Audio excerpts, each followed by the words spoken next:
makronutrien dan juga mikronutrien. Pengantarnya adalah tubuh manusia memerlukan berbagai jenis nutrisi untuk menjaga kesehatan dan fungsi optimal. Nutrisi tersebut terbagi menjadi dua kategori besar, makronutrien dan juga mikronutrien, yang masing-masing memiliki fungsi spesifik dan penting. Kemudian pengertian makronutrien. Makronutrien adalah kelompok zat gizi yang diperlukan tubuh dalam jumlah besar untuk menyediakan energi dan mendukung pertumbuhan serta fungsi tubuh. Tiga kategori utamanya adalah karbohidrat, protein, dan juga lemak. Masing-masing memiliki peran penting dalam kesehatan dan keseimbangan nutrisi. Untuk fungsinya yaitu menyediakan energi, mendukung pertumbuhan dan pemeliharaan jaringan, serta menjalankan berbagai fungsi biologis dalam tubuh. Untuk karbohidrat memberikan energi cepat, protein membantu dalam pembentukan dan perbaikan sel, sedangkan lemak menyediakan energi yang lebih padat dan membantu penyerapan vitamin. Kemudian macam-macam makronutrien. Yang pertama ada karbohidrat, sumber energi utama termasuk gula, serat, dan juga padi. Kemudian kedua adalah protein, penting untuk pertumbuhan dan perbaikan jaringan, berasal dari sumber hewani dan juga nabati. Yang ketiga adalah lemak, sumber energi padat yang juga berfungsi untuk penyerapan vitamin dan perlindungan organ. Kemudian kebutuhan per hari dari karbohidrat itu sekitar 45-65% dari total kalori yang dikonsumsi. Kemudian untuk anak-anak 130-200 gram per hari, orang dewasa berkisar 225-325 gram per hari. Kebutuhan tersebut dapat bervariasi berdasarkan aktivitas fisik dan tujuan kesehatan.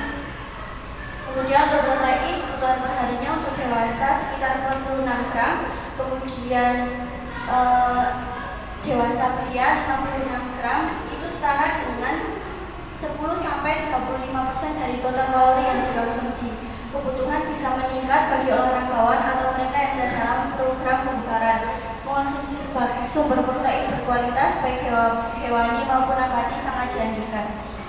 Kemudian kebutuhan per hari untuk lemak itu disarankan sekitar 20-35% dari total kalori yang dikonsumsi. Kemudian setara dengan 44-78 gram lemak per hari untuk diet 2000 kalori.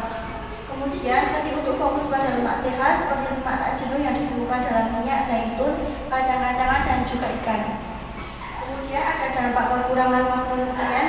Karbohidrat itu ada energi rendah, gangguan mental. Untuk energi rendah itu keletihan dan penurunan kinerja fisik dan juga gangguan mental, sulit berkonsentrasi dan mood yang tidak stabil.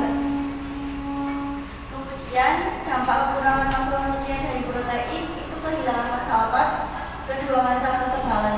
Untuk kehilangan massa otot, pertumbuhan dan perbaikan jaringan yang terhambat. Kemudian untuk masalah kekebalan, meningkatkan risiko infeksi dan juga penyakit. Untuk dampak kekurangan lemak, kekurangan vitamin A, D, E, dan K yang larut dalam lemak tidak dapat diserap dengan baik. Kemudian masalah hormonal itu gangguan pada fungsi hormonal dan juga metabolisme.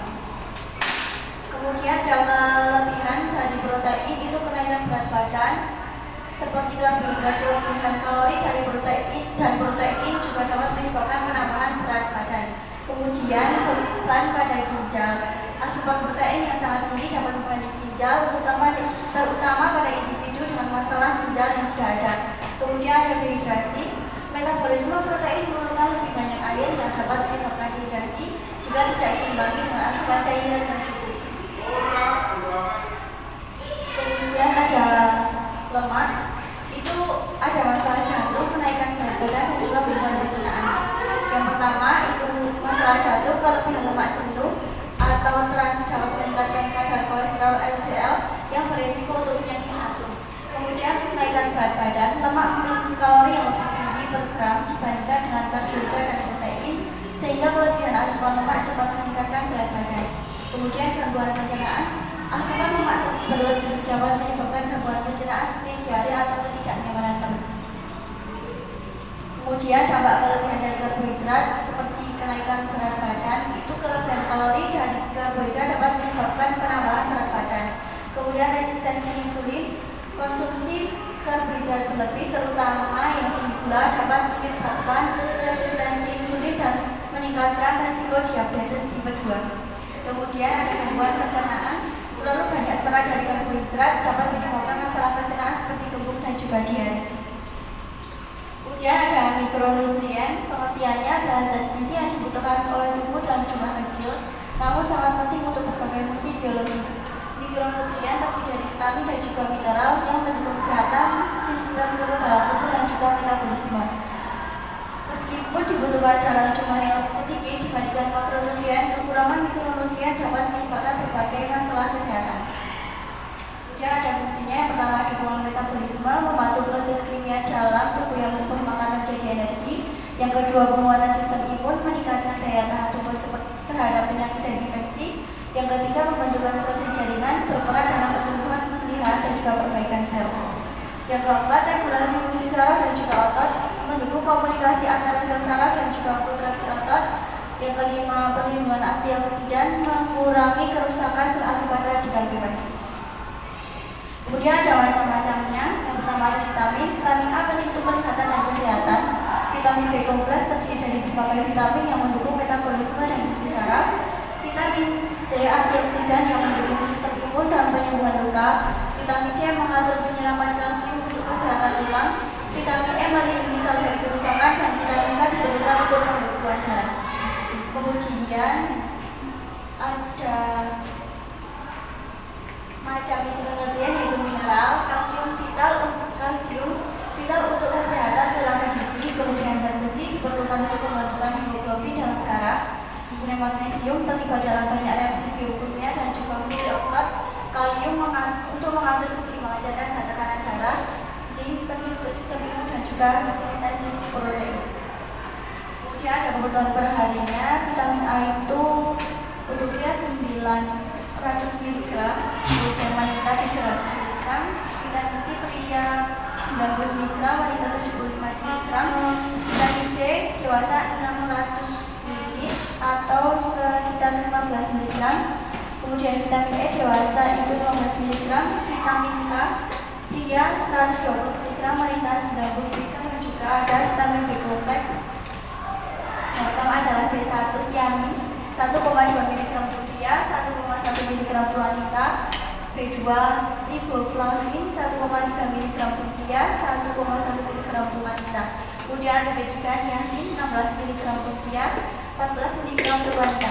Untuk B6 1,3 sampai 2,6 mg tergantung usia. Kemudian B12 2,4 mg.